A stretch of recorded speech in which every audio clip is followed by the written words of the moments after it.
The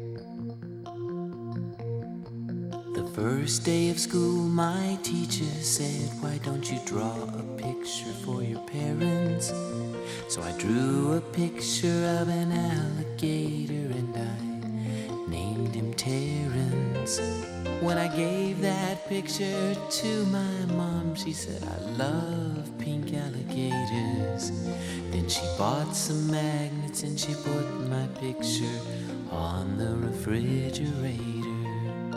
And she said she put it there so that everyone would see how much she liked my picture and how proud she is of me.